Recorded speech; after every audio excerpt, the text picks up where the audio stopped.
What was ruined by rich people? Concerts. You can't even buy a beer at one for what a general admission ticket used to cost, and people still pay for it. I stopped drinking at shows because of it. I have a couple beers in the parking lot, sip on a bottle of water in the show, and not go stand in the bathroom line every 45 minutes saves me a ton of money too. Every single piece of water with accessible waterfronts. Edit. Wow, lots of upvotes. Going forward, upvotes will be $8. Hawaii Constitution makes any place with sand touching the ocean to be publicly accessible. Definitely appreciate them for that one. Similar here in Oregon, all beaches are publicly accessible. When I was young, my mother was very poor, but she carefully saved up enough to take me to Oregon so I could see the ocean. Not exactly an exciting trip for a kid, but it did form a core memory and I'm thankful for it. We stood on the beach and looked out at the ocean, with those big rocks jutting up out of it. Cold and overcast, water stretching out to the horizon. It was beautiful and sad and vast. I lived in Oregon for a very long time, so my wife and I brought our 5-year-old daughter to the Oregon coast for vacation last year from where we live on the East Coast. She was blown away by the mist, rocks, pine trees, general vibe. She also loved chasing crabs and seagulls. Seeing it through her eyes gave me a greater appreciation for something I took for granted. Housing. Used to be the only people buying houses were those that were intending to live in them. Now you have rich people looking into investing in real estate, and guess what? Rich houses are poor investments. So rich people are buying up all the affordable housing, driving up the price and creating scarcity. I cry every time I look at Zillow. So many things, but I'll say trucks. Once upon a time, a humble working class vehicle for people who need to be able to do things themselves. Now they're all luxury vehicles with massive margins, unaffordable to anyone who needs them to do real work. And they're all fucking humongous now. I was so excited that Ford was bringing back the Ranger until I found out it's as big as the F-150 was a decade ago. Give me a compact pickup that isn't 20 years old and rusted to shit. My understanding is that, in America, large vehicles getting larger is, at least in part, a consequence of a particular aspect of the EPA emissions regulation, that larger vehicles can have a worse emissions rating, so they make trucks bigger so the bar is lower. This is why the Chrysler PT Cruiser is a hatchback, but if you look it up it's classified as a light truck. Also why, if you've ever driven one, they drive like shit and have the worst turning radius of any car I've ever personally driven. Lol. Everest. Hey man, our gods live up there and Sagarmatha is a holy site of pilgrimage for Buddhists. I'ma climb it and die. Don't forget all the shits they took on it before dying. Beyond anything, it's just respect. Nobody respects each other for their differences like they ought to. Just like if you visit the Vatican, you wouldn't wear assless chaps and a banana hammock. Sure, you can do whatever you'd like. But that doesn't mean everyone has to like you and what you do. It seems like such a basic concept to me, that it's hard to fathom why many people seem to not grasp it. Reminds me of the first Avatar, something like if I throw a stick in the air around here, it will land on some sacred fern. I imagine a lot of mountaineers are thinking similar things about these peaks, unable to see anything past the physical object in front of them or care about how others view it. Old school ski mountains with family vibes and stoner lifties rocking to music. We always watched those silly ski patrol movies about the big corporations coming in and making them yuppieville, and then it happened. New people bought the local mountain and they were desperately trying to find guys to work there. Lots of people were interested until they found out there was a mandatory drug test. Imagine drug testing your ski bums in a legal state. Something tells me that policy is gone next year. I work at a local hill that was bought by a large corporation a little over a year ago. At their introductory meeting for all employees, they said while there is a drug test, marijuana is not a disqualifier. Sounds like a lesson they learned the hard way. Do Americans really drug test for random jobs? Here in Australia it's only truck drivers and shit like that. The middle class. They absolutely bodied the middle class. I wonder if I'll ever get to live the 20s that people always recommend, where you get to travel and do the shit you want to do. Lamau, I wonder if I'll ever own my own place or if I'll be stuck at home for most of my life. Colorado. Why is everyone saying Colorado? Can someone explain this for the international crowd? Colorado, born and raised here. Forever priced out of my hometown. Me and all my friends have moved, just can't afford to live there anymore. Mostly expensive due to housing. Also, skiing used to be affordable, now it's not. Beaches and overdevelopment, they fuck it up every damn time. Rich people have ruined a lot of things in California, but one thing I love about the state is that you cannot own the beaches. Every beach is public access. No trashy fences blocking off sections of private beach access like in Florida. I have learned a few things after positing my comment. First, Florida has a similar law to California, but some resort owners abuse a loophole where they put up fences in private property and force people to pay if they want to pass through. Is this legal under Florida law? I don't know, I'm not an expert. From what Floridians are saying, this is a fairly uncommon practice. Thank you to all who replied. I learned a decent amount about beach access laws and loopholes. Ultimately, I hope wherever you live, you can fight against legislation seeking to block public access to your beaches. Everyone should have the right to enjoy the coasts along this beautiful country. Thrifting. Thrifting is cool when it's rich people donating and poor people buying. For sure. Garage sales in rich neighborhoods are something else. Concerts. And sporting events. Even NASCAR tickets are expensive, now. My God, I swear basketball tickets are thrice as expensive as they were pre-pandemic. Why is pork shoulder and oxtail so expensive? It literally used to be the parts nobody wanted. You can thank the Food Network and Food Documentarian for that. Once people started learning how to cook them, they went nuts. Cries and chicken wings. I stopped going to professional sports because I can only afford shitty seats. Not worth the effort anymore. For a fun day out with you and a friend at an NFL game will run you around $500. Or you could watch it on your big screen TV at home, which has better play-by-play and angles than being at the game where you end up watching half of it on a monitor anyway. Unless I get tickets for free, I don't even bother going to sporting events anymore. Cheap and simple dishes. Ramen, tacos, sushi. Now everything's gotta be labeled premium only to taste the exact same, if not, worse. I love that taco trucks charge somewhere between $1 and $20 for tacos. Burning Man was the first thing I thought of.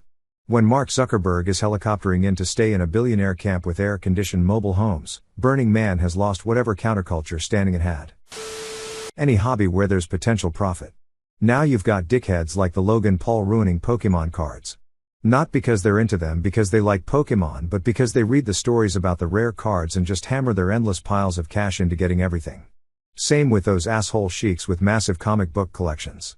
They don't give a fuck about comics. They just collect popular valuable stuff. Housing flipping for sure, looking to potentially buy at the moment, and everything has been fitted with new gray kitchens and modern lighting etc., which isn't my style. I may be in the minority here, but means paying way more for a house and then having the job of ripping everything out. I hate when houses have that soulless hotel look. 80s and 90s cars. The market is super hot right now and all the rich guys are buying them up. Sort of like the 50s and 60s cars in the 90s. This seems to be the norm once cars reach around 25 to 30 years old. People that grew up with these cars are now in their 40s and can afford to pay for them. Earth. It's hard to feel good about not using plastic straws when Elon creates more carbon emissions in one day to go see the World Cup than I create in 1 year. The standard of living for everyone else. Montessori schools. The method was created to be able to teach poor orphans well, despite little funding. Now it's some sort of elite schooling for $20K plus a year. What fact are you just tired of explaining to people? Everything is made of chemicals. Not everything natural is good and not everything man-made is bad. Yes, snake venom and crude oil are both completely natural. Asbestos too. Antibiotics will not help your virus. Even if you feel really crappy. Not to mention, take the entire dose, don't save half. That's how you train bacteria to be resistant. You super educated, master's or doctoral degrees in science, idiots. I had a dog bite that got infected and the nurse had to emphasize to take the whole bottle of antibiotics to me. I assume it was out of habit because she said it once, I said okay, and she said it again. I was like okay. I guess some people don't and have to go back. After the third time, the best possible follow-up question would be, so what should I do with the extra pills? That probably would have set this poor lady off. I'm sure someone has asked her that 1,000 times. I need her effing identification information because we are at a bank.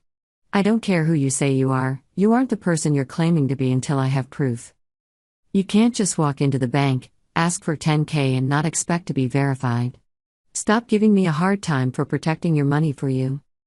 Wait, people actually do this?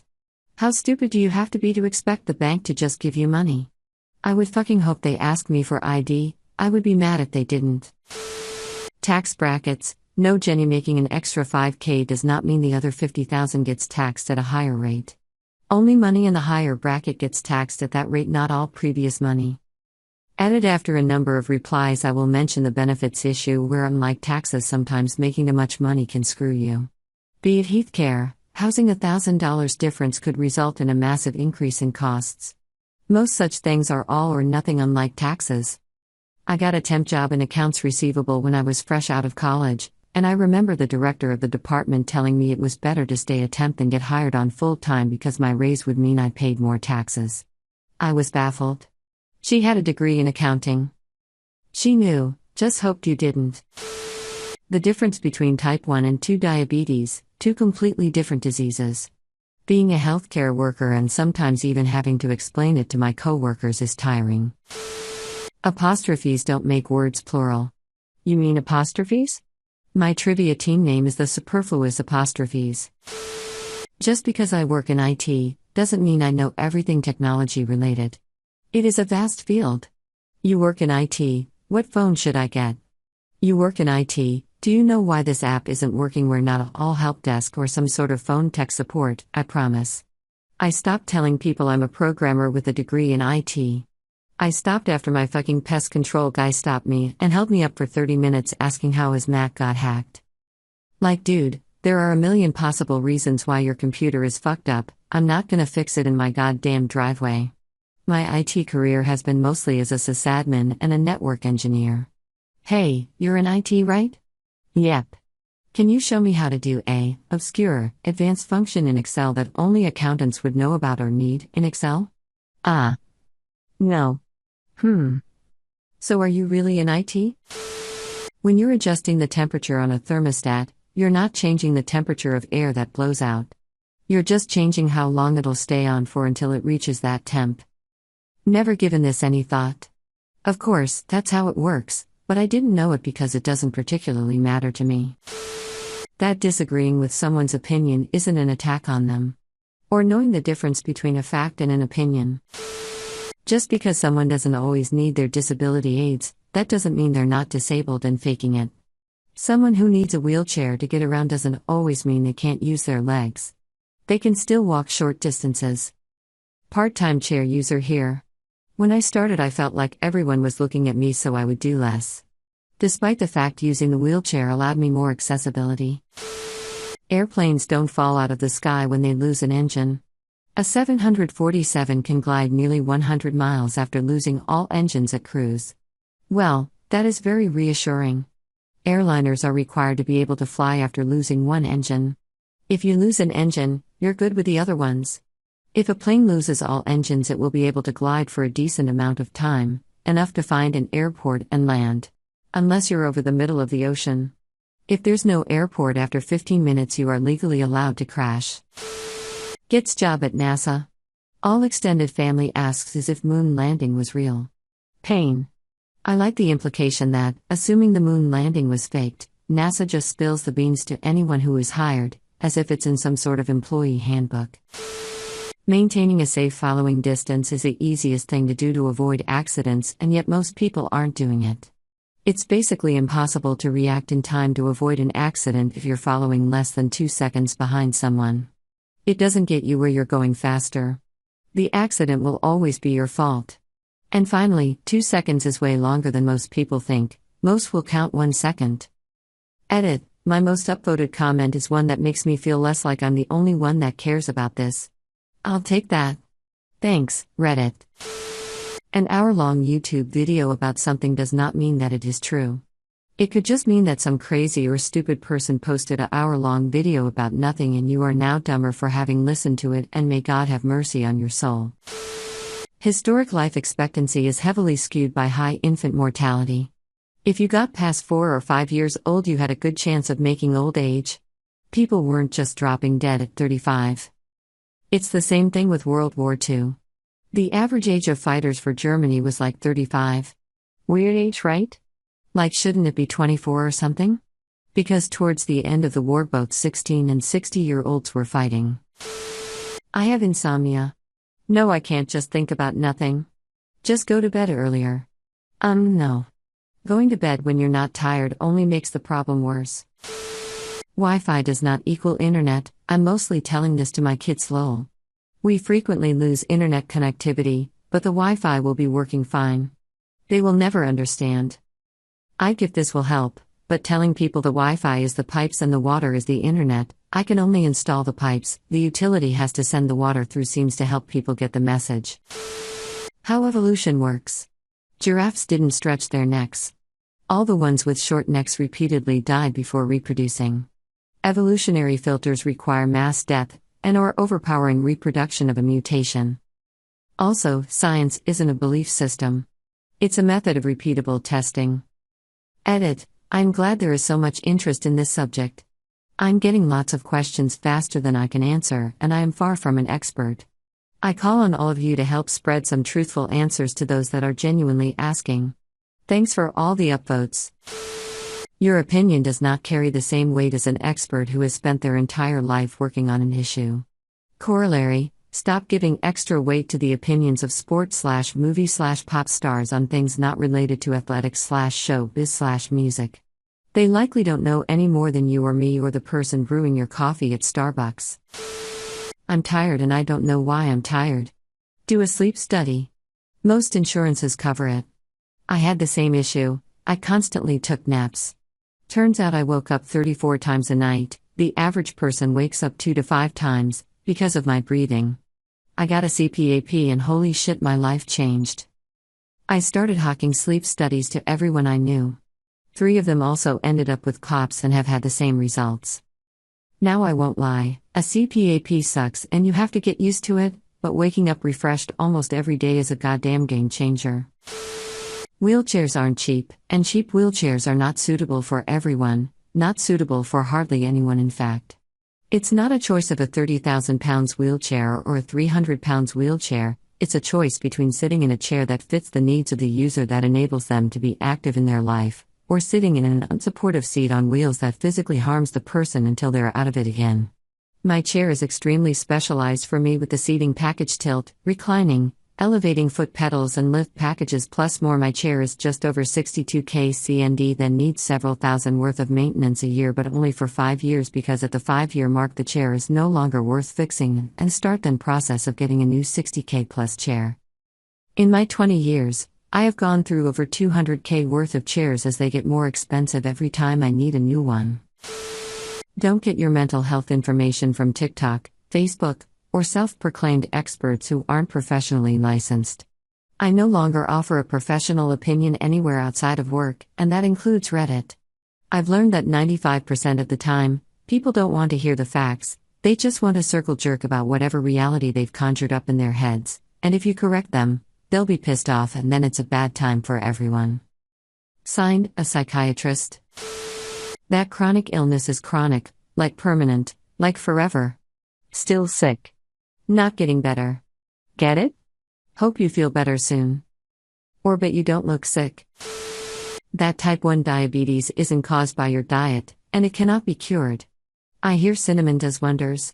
Type 2 is a completely different disease, but what it has in common with type 1 is that it can't be cured with cinnamon. Stella Liebeck, the woman who won a lawsuit against McDonald's over hot coffee, had every right to sue them. It's been mocked so many times over the past 20 years with people ridiculing this woman and making it out like she's some idiot who was surprised that coffee was actually hot and she was just attempting a money grab or something. In reality, the temperature of the coffee was fucking ridiculous and there was no reason for it to be hot enough to cause third-degree burns on her legs when she spilled it. She had to have multiple skin graft surgeries and spend 8 days in the hospital where she lost 20 pounds. After that, she needed additional care at home and was partially disabled for the next 2 years.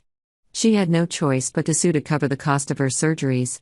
This happened a long time ago, but to this day, I still overhear people mocking this case or making references to it in jest. To add to this, Liebeck didn't want to go to court. She just wanted McDonald's to pay her medical expenses, estimated at $20,000. McDonald's only offered $800, leading her to file a lawsuit in 1994. After hearing the evidence, the jury concluded that McDonald's handling of its coffee was so irresponsible that Liebeck should get much more than $20,000, suggesting she get nearly $2.9 million to send the company a message. Liebeck settled for less than $600,000. And McDonald's began changing how it heats up its coffee. I am not telling you what I did / why it happened / what happened as an excuse. It is an explanation. Why did you fall asleep during the movie? I was tired. Don't give me excuses. What the fuck do you want me to say? Edit. Thank you for the award. My hands shake a little. It becomes worse when I'm anxious, nervous, when people point it out and or tell me to stop shaking. Another thing. I have went to the doctor, a specialist. He told me it's normal. People still try to misdiagnose me with Parkinson's. Worst part, it's always people not on the medical field. I have the exact same affliction. Tremors run in my family. Got made fun of a lot in grade school. I'm ginger and a lot of people asks me if all my hair is also ginger. My poor wife deals with this as well. What is it about red hair that makes people comfortable with asking about your pubes in public? When out in public, I am not babysitting my kids or giving mom a break. I am a dad and they are my kids. WTF is wrong with women over the age of 40 who say this shit to men? Edit. The support is welcomed. I've always hated that one. I was a divorced dad with 4 kids. I had half the time and you want to call that babysitting? F you. Not only am I a dad, but I'm the better parent. What are some things the USA does right? The public libraries. They are amazing. I always say that if libraries didn't exist and someone came up with the idea today, that person would have been laughed out of town. Libraries are a throwback to an era of community that no longer exists. I was strolling my new neighborhood recently and decided to check out the old library.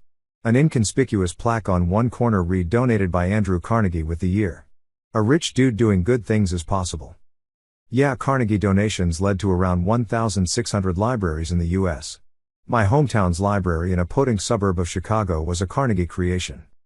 I'm a public librarian, and I really appreciate seeing this. Please tell your library how much they mean to you, and tell your local government. We are facing unprecedented challenges to books and free programs for the public. Local governments constantly want to cut our budgets, or restrict what we do because some Moms for Liberty group in another state didn't like that a program we offer. A lot of us have received threats for doing what we do, and some of the things I've personally heard and witnessed, yeah. National parks. Geography in general, not that it's a man-made thing. The US has a vast array of climates and geographic features. The differences between Arizona, New York, Florida, Alaska, Wisconsin, California, etc. are pretty staggering. It's even crazier when you think how much it can vary in those individual places. I live in Arizona and it's desert in Phoenix, but you can go 2 hours north to luscious greenery and snow in the winter. Flagstaff is one of the snowiest major cities in the US, blew my mind when I learned that. Came here to say this. US national parks are gorgeous. I would love to live there just so that I can enjoy them more. Edit, I mean living in USA, not the actual NPs. I'm from Spain, so the only times I get to visit is when I travel to the country. I have lived in and very close to several national parks, Grand Tetons, Yellowstone, Grand Staircase, which I'm aware is a monument not a park, just to name a few. They are stunning. I can't even begin to describe how beautiful and majestic they are. The National Weather Service. That's where all the rest of the USA weather channels get their information. www.weather.gov. Enjoy all of the weather forecasts you could ever want without the constant ads and sensationalized media. Plus hourly charts that forecast temperature, humidity, wind speed and direction, and precipitation sorted by type for the next 2 days. Down to the resolution of your zip code and or nearest airport. Yes, thank you. I'm a private sector meteorologist, and it's pretty scary how many agenda-driven private mets have a grudge against their federal colleagues. In our case, broadcasting, we team directly with the local National Weather Service. They cover small 10-ish county-wide sectors across the country, so every area in every state has their own local new office. And hell, sometimes I go up to my local office on calm weather days and eat some DoorDash with the evening shift. Meteorologists need desperately to realize that we are all fundamentally on the same team. The government equals socialism. Airheads are putting lives in danger. NASA. That moon landing thing was okay, I guess. Mars is occupied by robots right now.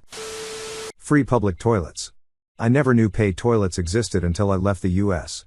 Don't forget it, an activist group fought hard for this. It'll go away if it's not protected.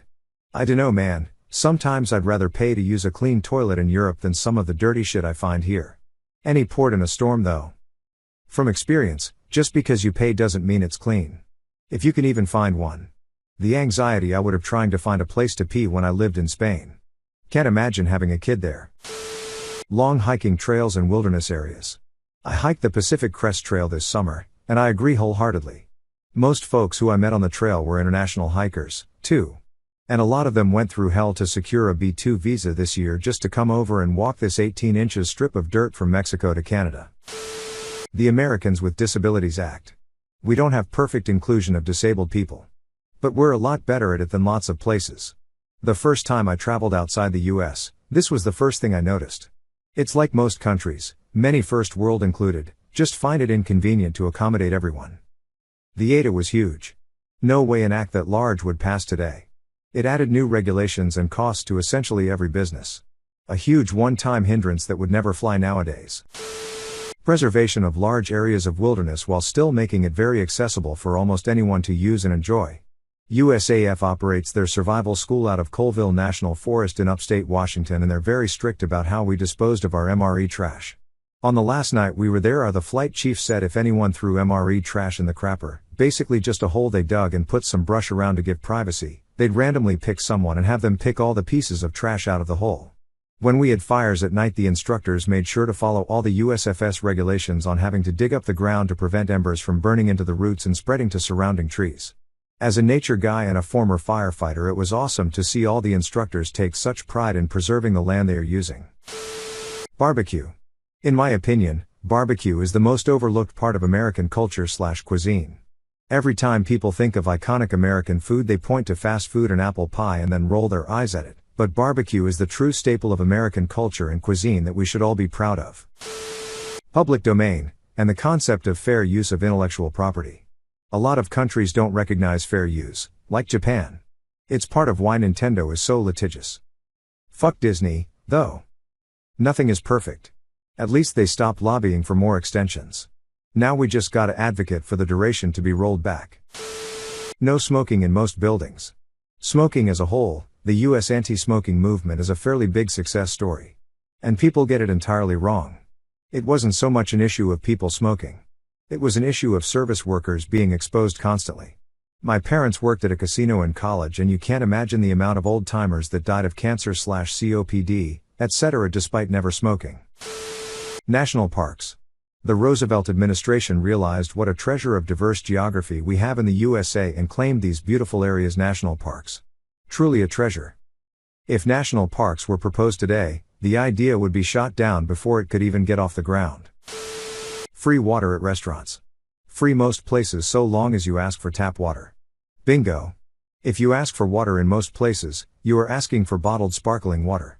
If you ask for it in the US, you mean tap water. It's largely because the US has really good water quality in general. There are major exceptions, but as a whole the US has very good tap water. On the subreddits for the major cities in the US you see people asking, is the water safe to drink? And almost always the answer is, why wouldn't it be? It's water, they make it safe to drink. Like you said, some major exceptions, but those are nationwide, well-known scandals. I'm surprised no one has mentioned scientific research yet. USA as a country is miles ahead of any other. Sure, you have one-off universities who do good research outside of the US, but the sheer volume here is amazing. Look at the list of Nobel Prize winners by country. Silicon Valley for tech, Boston region for medicine. It's mind-blowing how the US research infrastructure attracts and retains talent. Edit, I noticed that people were talking about the per capita number of Nobel Prizes. I think a better way of judging would be to compare the number of Nobel Prize winners per number of people involved in academia in the US, and not just per capita. I don't know what the answer is, it's just a thought. The United States has nearly as many Nobel Prizes as the rest of the world combined. But aren't we all fat, stupid and lazy? Sarcasm. Diner food. Especially breakfast. It's unique in its simplicity, ubiquity, mostly, good quality, and the comprehensive range of items. You can walk into a diner in any town in America, any time of the day or night, and get presented with the same 5 to 10 pages of menu options you'd see anywhere else. No matter what you are hankering for, it's on the menu and you'll be eating within 10 minutes of ordering. It's a good quality, predictable, satisfying and cheap meal you can find anywhere. The epitome of comfort food. The romanticism in this diner culture description is perfection. Legit made me smile. Hey, yeah, let me get 2 eggs over easy with bacon and home fries. Whole wheat toast dry. And a coffee. Thank you so much. Coming right up, sugar. Disability access. The AITA quietly makes millions of American lives better every day, with very little fanfare. It is something every American should be damn proud of, yet few realize the extent of its power and influence. Air conditioning. There was a Top Gear with Clarkson, Hammond, and May where they all drove 80s cars and only one of their cars had working AC, a Cadillac, and one of them joked Americans take an air conditioning unit and build a car around it. I'm pretty sure it was the same special where Jeremy said that turning right on red is the only thing America has contributed to Western civilization lol. Entertainment.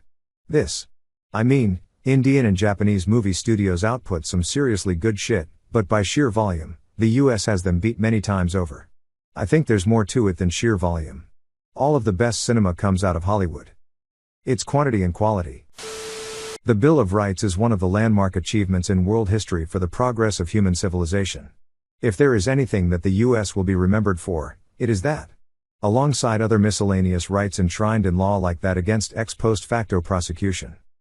The free speech protections enshrined by the US are probably the most robust in the world, and have been for some time. They absolutely are. It's shocking how many first world countries can jail its citizens up for speaking their views. Even Canada and England. Yeah, I watching an Australian show and Ray's dude was getting talked to by the cops and he told them to fuck off. The next line blew my American mind. Alright, you're being arrested for using foul language. I have 2 kids, a 6-year-old and a 7-month-old. Today, I took my sons to a kids' gym to play. When we got there was a Middle Eastern family, a couple mixed race families, a couple black families, and my pasty white ass. All the kids just played together and had a great time.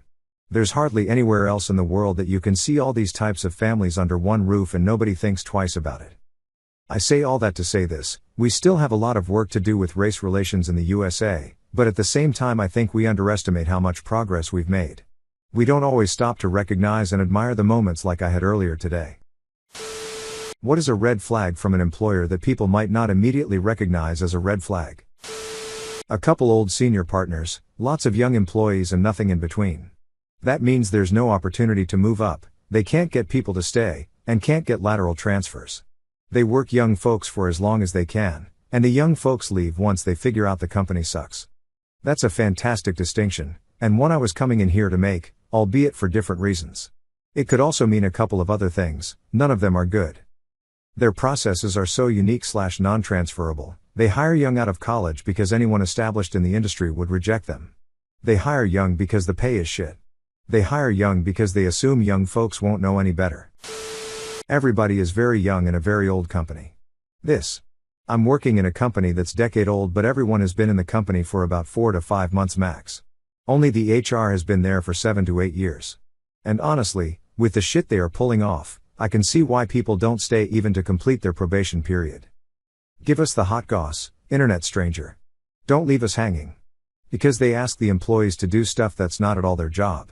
For instance, I am in digital team but they want me to perform the tasks that a salesperson would do. And they don't even provide the training for it. My rule is I'll accept oddball responsibilities. Things that are unusual and infrequent, which require problem solving and improvisation. It's what I'm good at and what I like.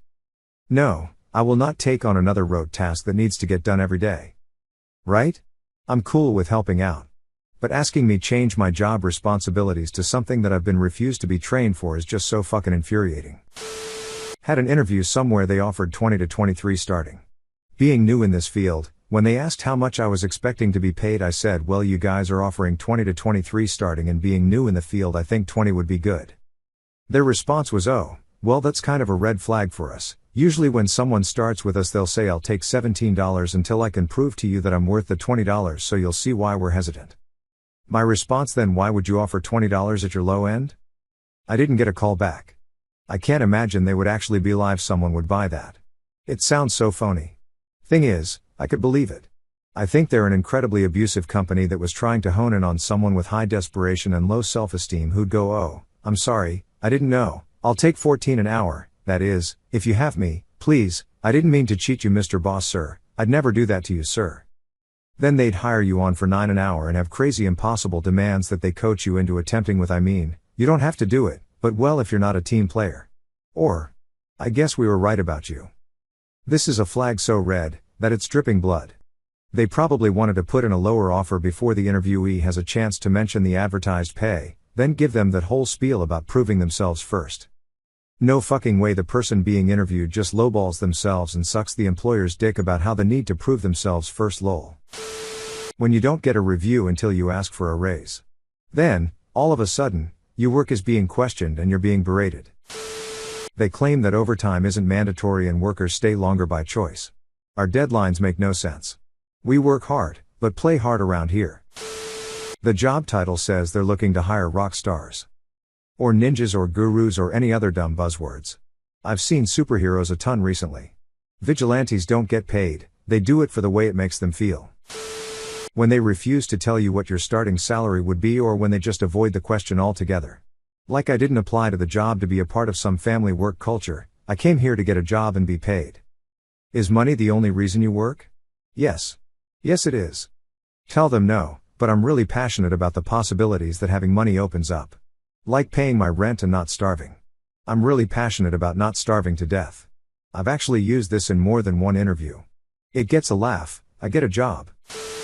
Asking if I plan to have children in the interview, I was 19. I don't think an interview is the proper place to birth a child anyway. Do you have any other talents? Lies down and goes into labor. Asking if you are somebody who's willing to put in the time to make sure deadlines are met/work is done or if you're the type of person who leaves when the workday is finished. This is generally corporate speak for we will be forcing you to work unpaid overtime. So you don't hire enough staff, or you don't manage your time effectively? Oh, I love answering that question in interviews. I've given up trying to spin it as a positive. Them, do you like finishing tasks, or do leave when the workday is finished? Me, if you were to ring a lunch bell right now, I'd leave this interview. I think the diplomatic response would be along the lines of, there has to be a balance. If missed targets are normal working practice, and crunch periods are an expected part of the operation, there is a managerial failing that needs addressing rather than people on the coalface picking up the slack. However, for genuine unforeseen crises, of course putting in extra effort is the right thing to do. You can usually use that to elicit more information from the interviewer.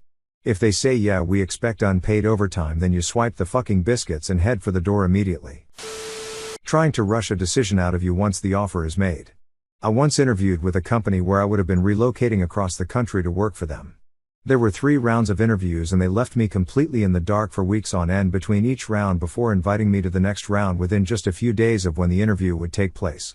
After the final interview, it was over a month of silence from them until they made an offer but told me I had less than 24 hours to let them know my decision. I would have been moving 2,000 miles away from home to a place I had never been or even seen before. Interviews were completely virtual. They wanted me to start 6 days after the offer had been made.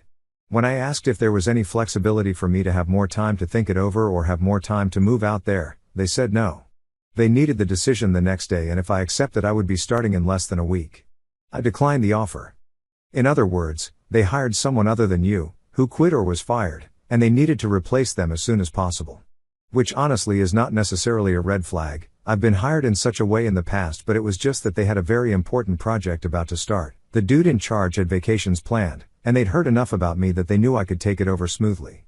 But of course, if they want you to start ASAP in a job where you shouldn't be that essential, it probably means they overwork their staff or that they don't want you to do too much due diligence before accepting. I've read a lot of these and this is objectively a red flag compared to some that are more just personal red flags. Glad you declined the offer. There's a misery wall when walking into work. When you pass a certain point in the building, the feeling changes significantly. If you know, you know. Yes. I was interviewing at Wayfair, in the corporate office. I was in their normal waiting room, everything was fine and dandy. Then I was sent to sit outside an office near the back of the place where my interviews were going to be held. I sat there 3 minutes, looked around at people, had a sense of dread, and left. I walked out and told the receptionist I can't do this here. It's not what I want and left. I got called 3 times after that asking if I wanted to reschedule. They seemed way desperate. If the job description has a nondescriptively massive salary range, $25,000 to $100,000. So many insurance sales jobs like this. This is a commission-only role.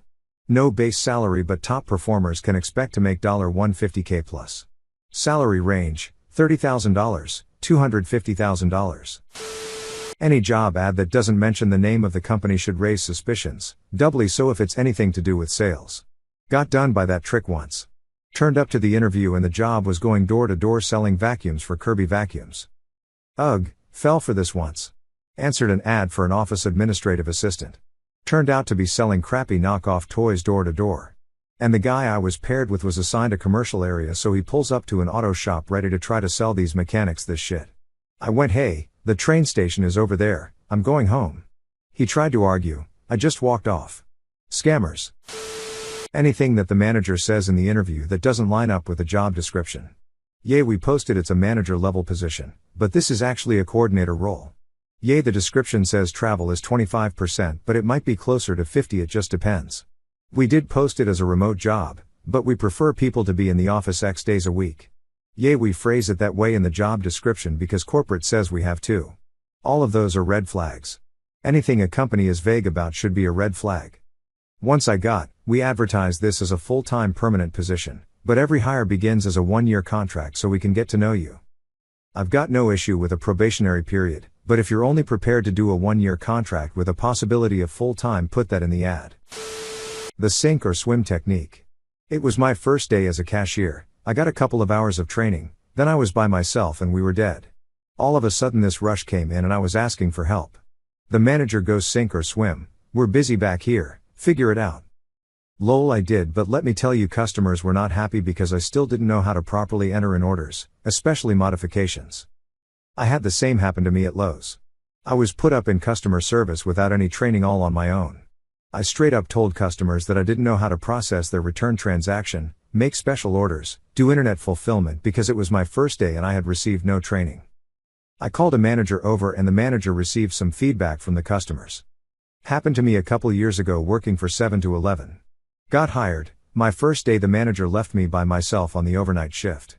The only thing I was told was how to open the register and that the delivery truck was coming at 2 a.m. I then got reprimanded for not doing things that I was never told to do. I quit after a week, LMFAO. That happened to me working some crazy food truck run by Russians.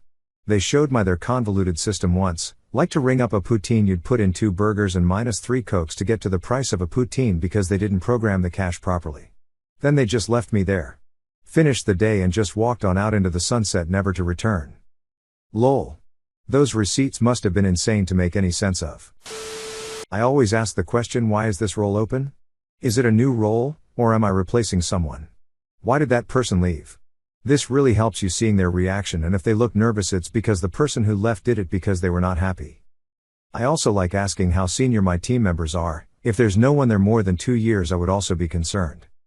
Final question, as I work in sales, I always ask what's the KPIs and how many are actually hitting their quarterly and annual target?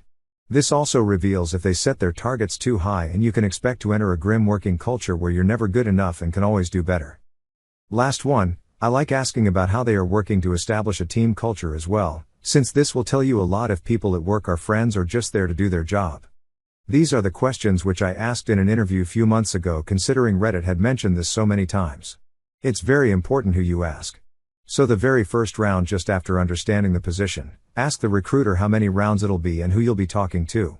It's especially important that this question is asked to your potential direct manager. So, I asked these questions in the interview to the manager and he said the whole team had gotten a promotion. I thought this is extremely good considering they take internal growth seriously. Then he says they took promotions in other companies and basically moved out, LOL. I still ended up taking the interview till the last round just to see what kind of people run the place. When the potential manager told that this was his second day and told he didn't know what he was doing and was asking questions from a website, I decided to run for my life. I went on an interview. They had me wait in the lobby. In the 5 minutes I was sitting there, 3 employees walked past me. The first just looked at me and laughed. The second said, "Leave. Leave while you can." The third made the sign of the cross at me. Later, during the interview, the hiring manager showed me the Zen room, which was a quiet room you got to go to for 10 minutes when you got too stressed out. I was offered the job. I declined. Edit.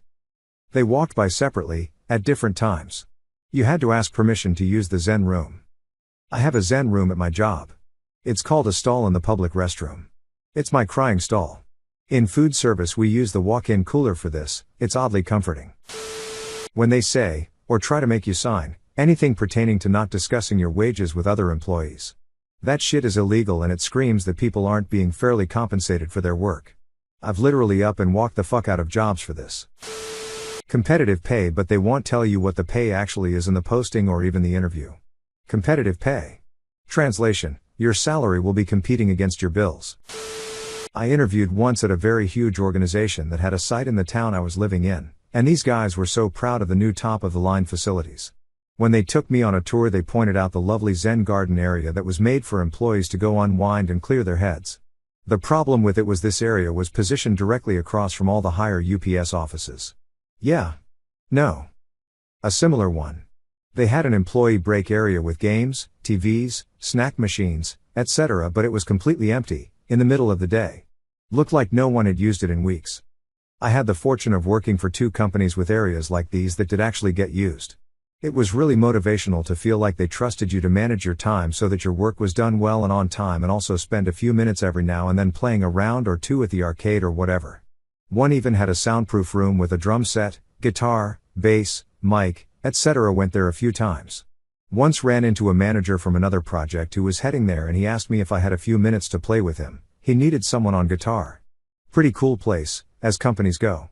I've seen workplaces with these kinds of things. Basically they exist to give employees a break, but when the workplaces already guilt trip you into not taking those breaks, no one uses them. And anyone that does, all other employees look at them as if they're lazy and whatnot. Oh, this is so accurate. I worked for a company that was turning me into one of those individuals that looked down at other employees because they took their hard-earned vacation. I quit when I realized I was becoming an asshole.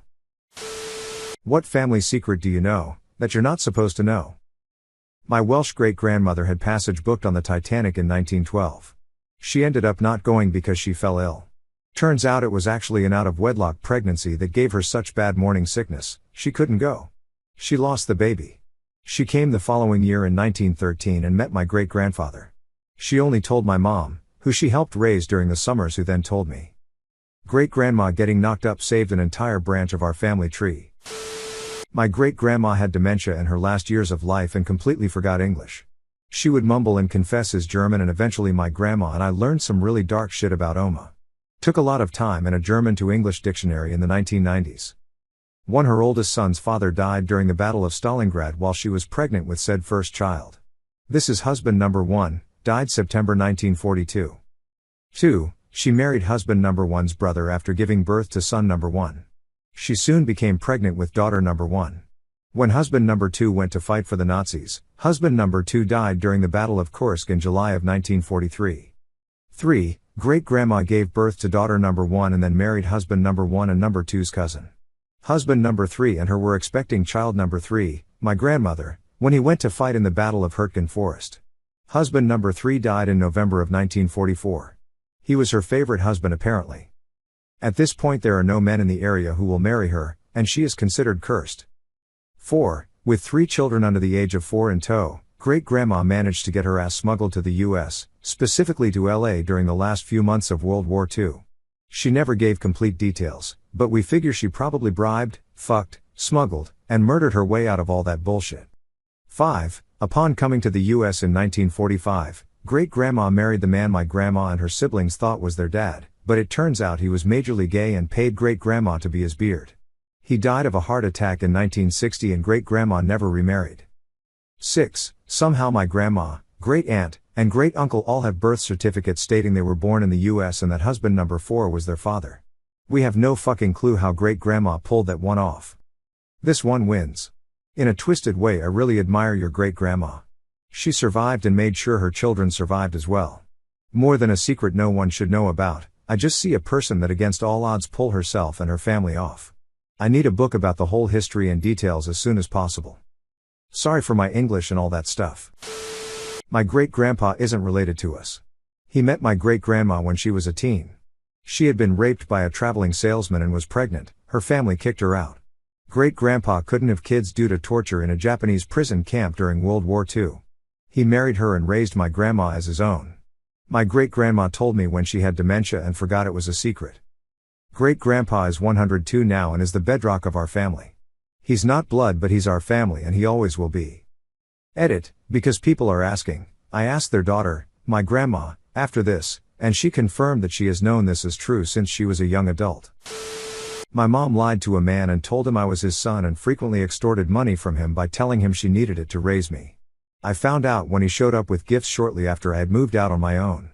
He had hired a pie after my mom refused to give him my contact info. He apologized for not being in my life and cried while telling me he was dying of pancreatic cancer and he didn't want to go without meeting me. I asked my mom about it and she told me she told him that so she could get money for drugs after she left my dad. DNA tests confirmed he was not my dad. Tested myself against the man I was always told was my bio dad. I only ever met him the one time. I took the gifts because it was such a surreal experience I didn't know how to tell him anything other than that I forgave him. My mom is the only other person that knows this happened. That is heartbreaking. How cruel of your mother. My great-great-grandfather moved from Romania to America and got married to another Romanian immigrant shortly after he arrived. Once they married he insisted they start using American names, only speak English in public, never return to Romania, and refrain from communicating with family in the old country. When my great-grandmother, his daughter, was a teenager it was discovered by the rest of the family that he actually abandoned his first wife and 3 children in Romania and left them in extreme poverty when he came to the States and married my great-great-grandmother. You know, real upstanding guy. Edit. Wow. Wasn't expecting this many upvotes.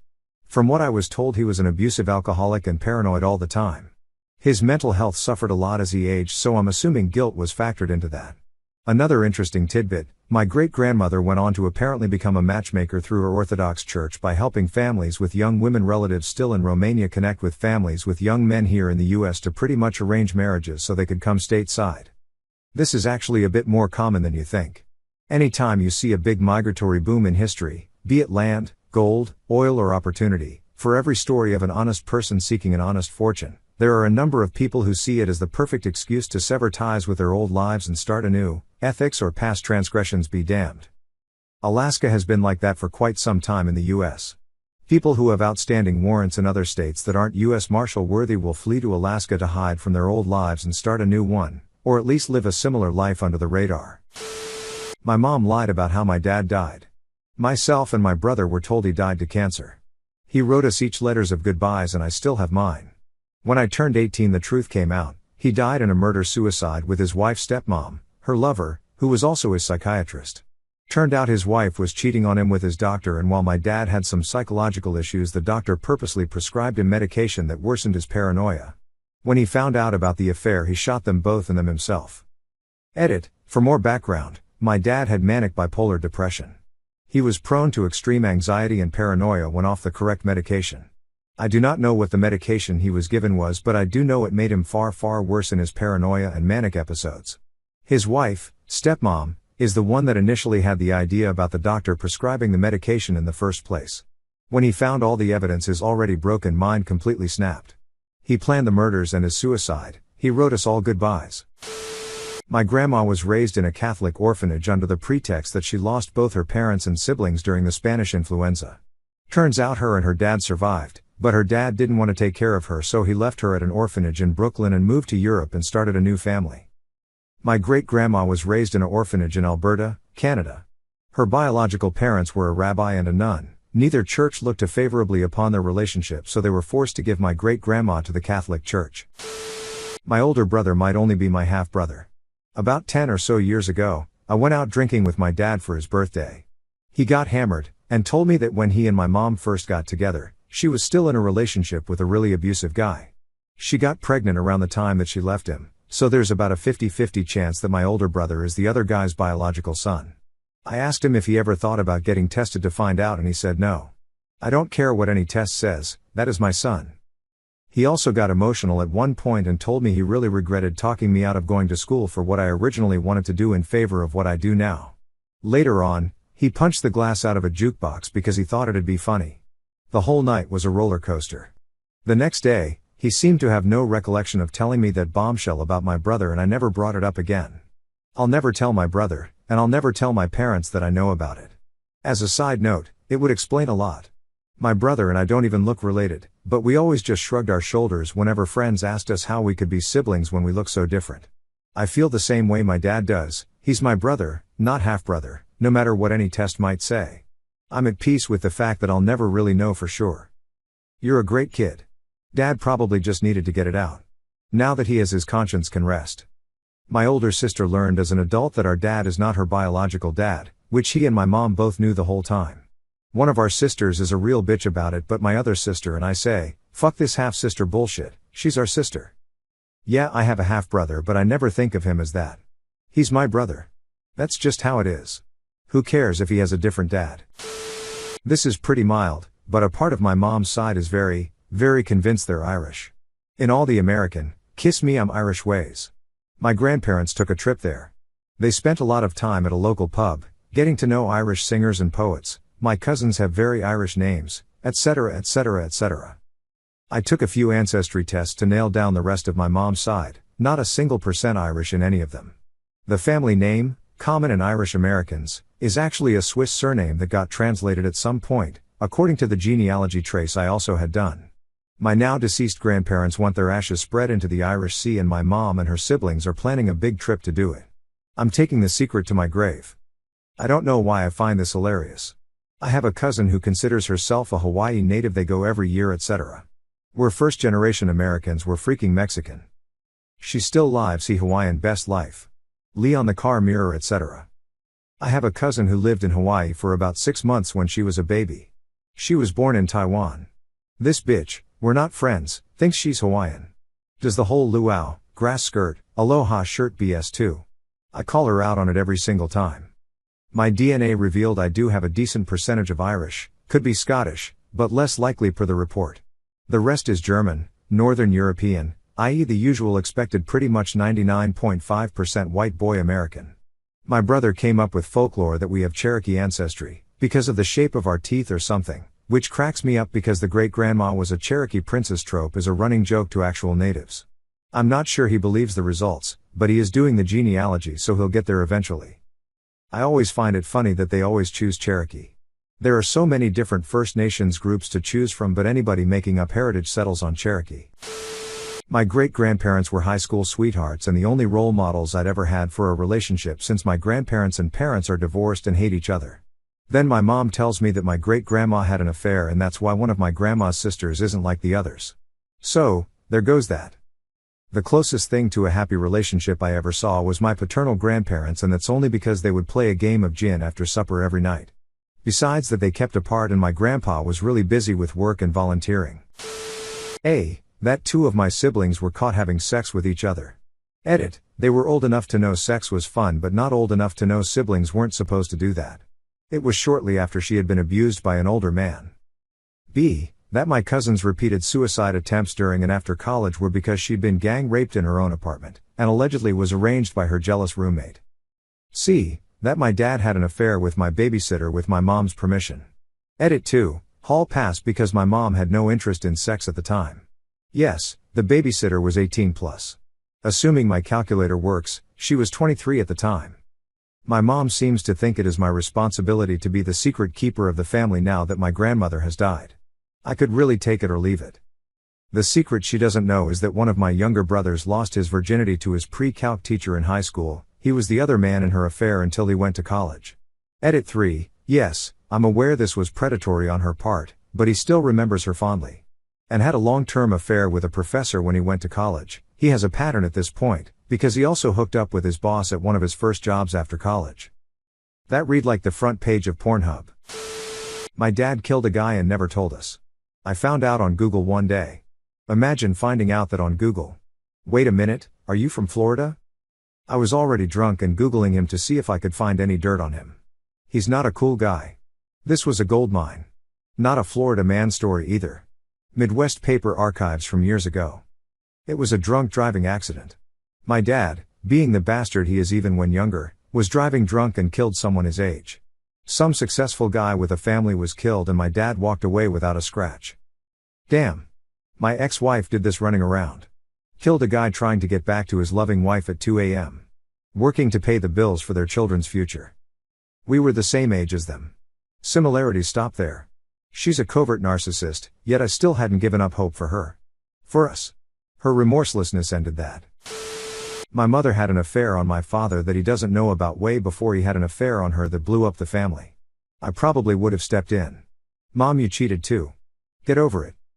I was away from the drama being 1,000 miles away, so it didn't really bother me. Lol. My great-grandma told my grandpa that the Jewish girl he liked was taken to a concentration camp when in truth they fled. It is said she knew they were safe.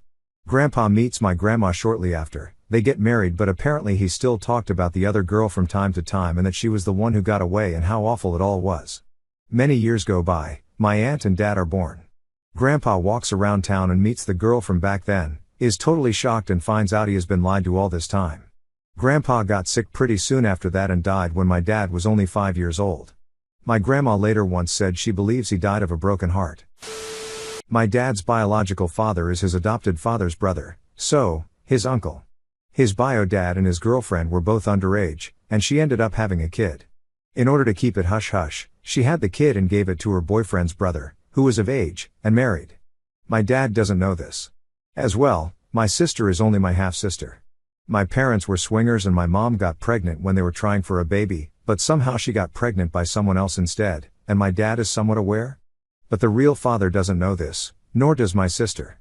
It gets even crazier, they lost all contact with the guy, but my sister turned 20 and moved out to go live with her husband in a new state, and she got a job and moved around within the company, and becomes great friends outside of work with her boss. WHO just so happens to be her bio dad. If you want to see more content like this, don't forget to like and subscribe to the channel for daily uploads. After you've done that, check out one of our other videos.